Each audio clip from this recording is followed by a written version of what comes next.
मनुष्य की महानता का रहस्य। मनुष्य को सब प्राणियों से श्रेष्ठ माना गया है।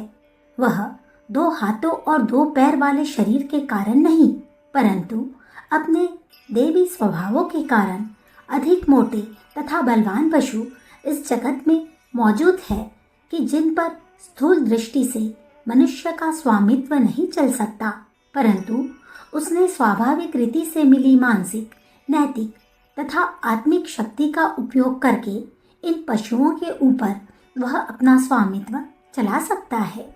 जो काम शरीर बल से नहीं हो सकता, वह मनोबल से हो सकता है। जिस प्रमाण में मनुष्य अपने को जड़ शरीर मानता हुआ अटका नहीं रहता और आत्मा की शक्ति का परिचय पाता हुआ चलता है तथा उसी प्रकार जीवन यापन करता है, उसी प्रमाण में दूसरे मनुष्यों की अपेक्षा अधिक शक्तिवान होकर चलता है। जिस काम को एक मनुष्य कर सकता है, उसे दूसरा मनुष्य भी कर सकता है, क्योंकि सब जगह एक सा ही नियम फैल रहा है। हाँ, शक्तिमान होना अथवा शक्तिहीन होना यह तो मनुष्य के स्वयं अपने हाथ में है। जिस मनुष्य को पूर्ण विश्वास होता है कि मैं उच्च स्थिति प्राप्त कर सकता हूँ, वही मनुष्य उच्च स्थिति प्राप्त कर सकता है। मनुष्य जो मर्यादाएं अपने लिए बनाता है, वे मर्यादाएं ही उसे आगे बांध कर रखती है। जिस प्रकार दूध की मलाई दूध की अपेक्षा उत्तम होने से ऊपर तैर आती है, उसी प्रकार संसार में जिसे अपने में रहने वाली उच्च शक्तियों को प्राप्त करने की इच्छा हो, वह दूसरों की अपेक्षा उत्तम होने के कारण सामान्य मनुष्यों के ऊपर आ जाता है। आप बाहरी संयोगों के संबंध में अनेक बार चर्चाएं करते हैं, लेकिन इस बात को निश्चय पूर्वक समझ रखिए कि कोई संयोग मनुष्य को नहीं बनाता, मनुष्य स्वयं ही संयोगों को बनाता है।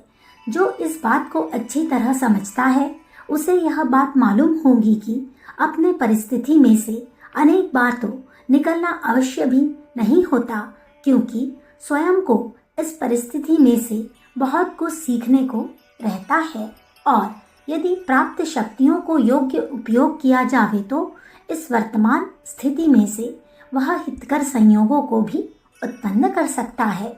उपयुक्त बात वंश परंपरागत संस्कारों के लिए भी लागू होती है। इसलिए यह प्रश्न बारंबार पूछने में आता है कि क्या वंश परंपरागत ओछे संस्कारों पर विजय प्राप्त की जा सकती है? परंतु जिसे अपने वास्तविक स्वरूप का ज्ञान नहीं होता, वही ऐसे प्रश्न पूछता है। इस प्रश्न का उत्तर यह है कि जो अपने को ऐसा मानता है कि वंश परंपरागत संस्कारों को हम नहीं जीत सकते, तो आप उन पर विजय प्राप्त नहीं कर सकते तथा जैसी की तैसी ही स्थिति रहेगी। आपको जैसे जैसे अपने स्वरूप का ज्ञान होता जाएगा तथा अपनी प्रचंड शक्तियों का ज्ञान होता जाएगा, वैसे वैसे ही ओछे वंश परंपरागत संस्कार कम होना आरंभ हो जाएंगे। ऐसा एक भी उच्च पद नहीं है कि जिसे आप प्राप्त न कर सकते हो। समय आते ही सब पर विजय प्राप्त की जा सकती है।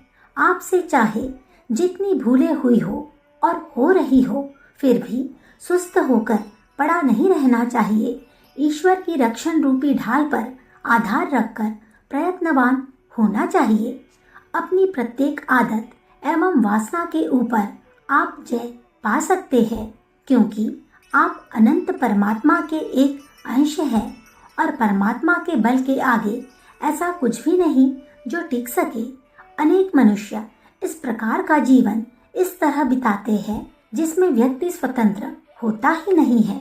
क्योंकि तुम्हें इस संसार में प्रभावशाली बनना है, तो आप अपने आप पर निर्भर रहो और स्वतंत्र बनने का प्रयत्न करो। अपने आप को साधारण मनुष्य मत समझो। हम गरीब हैं, हमसे क्या होगा, ऐसा मत कहो। यदि आप परमात्मा के ऊपर विश्वास रखकर लोगों की आलोचना से नहीं डरोगे, तो प्रभु अवश्य आपको सहायता देंगे। यदि लोगों को खुश करने के लिए अपना जीवन बितावेंगे, तो लोगों से आप कदापि खुश नहीं रहेंगे, बल्कि जैसे जैसे आप इन्हें खुश रखने में लगेंगे, वैसे वैसे ही आप गुलाम बनते जाएंगे, वैसे वैसे ही आपसे उनकी मांगे भी बढ़ती जाएगी। जो कोई स्वाभाविक रीति से अपने सामर्थ्य का उपयोग करता है, वह निश्चित रूप से महान पुरुष है। जिन मनुष्यों को अपनी मूल शक्ति आत्मशक्ति का भान होता है, वे ओछे और बेकार काम करते हुए नहीं दिखाई देते। सर्वोत्तम शक्ति को प्राप्त करने का मुख्य रहस्य तथा साधन यह है कि कार्य करने के बाहरी साधन के साथ आपकी अंतर शक्ति का संबंध मिलाया जावे। यदि तुम चित्रकार हो तो जितने प्रमाण में तुम अपने इस कार्य के साथ अपनी अंतर शक्ति का उपयोग करते हो, उतने ही प्रमाण में उत्तम प्रकार के चित्रकार बनोगे। तुम्हारी आत्मा द्वारा तुम्हें जो प्रेरणा मिलेगी, उसकी अपेक्षा और अच्छा चित्र तुम दूसरी प्रकार से कदापि नहीं बना सकोगे। तुम्हारे अंतर में उच्च प्रेरणा लाने के लिए, तुम्हारे करने के लिए सिर्फ इतना ही है कि तुम अपने अंतःकरण रूपी दरवाजे को परमात्मा की प्रेरणा प्राप्त करने के लिए योग्य बनाकर उसकी ओर उसे खुला रखो। ईश्वर की प्रकाश किरणों को अपने अंतःस्थल में आने दो। उसकी प्रेरणा और शक्ति के प्रति अपनी श्रद्धा को केंद्रित होने दो।